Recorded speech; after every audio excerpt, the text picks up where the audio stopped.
Para sa mga lumalaban araw-araw, mula umaga hanggang gabi, hindi sumusuko. Galing sa baba pero taas ang tingin. Kahit madaming humarang, tuloy pa rin.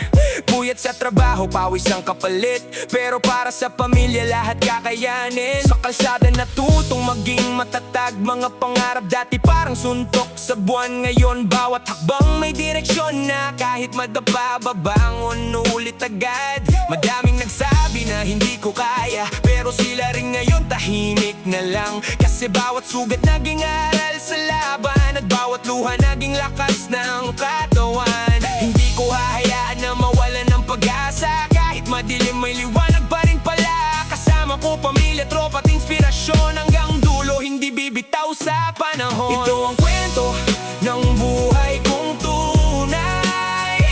Lumaban kahit minsan hirap mabuhay. Hindi susuko kahit anong mangyari. Pangarap ko'y dadalhin hanggang sa huli. Kahit pagod na tuloy lang ang biyahe, mga problema hindi kayang pumigil sa akin. Mula sa hirap hanggang tagumpay, balang araw pangarap ko'y maaabot din. Hindi perpekto pero totoo ang damdamin. Mas pipiliing maging sarili araw-gabi. Maraming plastic sa paligid umiikot, pero tunay na puso hindi kayang matakot. Minsan tahimik lang habang nag-iisip kung kailan ba darating ang tamang kapalit. Pero sabi nga nila, lahat may dahilan. Kaya kapit lang kahit mabigat dalhin. Para sa anak, para sa minamahal, lahat ng sakripisyo may patutunguhan. Hindi man mabilis, basta tuloy-tuloy. Balang araw aangat din ang buhay. At kung mawala man lahat sa paligid, pananampalataya ko hindi magigiba. Kahit bagyo pang dumating sa buhay, patuloy pa rin hanggang makita ang tagumpay. Ito ang kwento ng buhay kong tunay.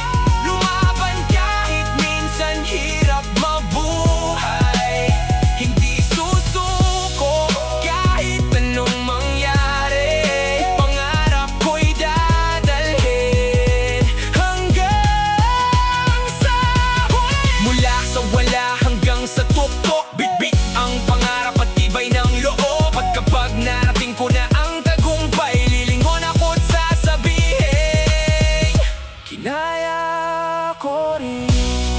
Yeah, para sa mga taong hindi sumusuko, patuloy lang, darating din ang araw mo.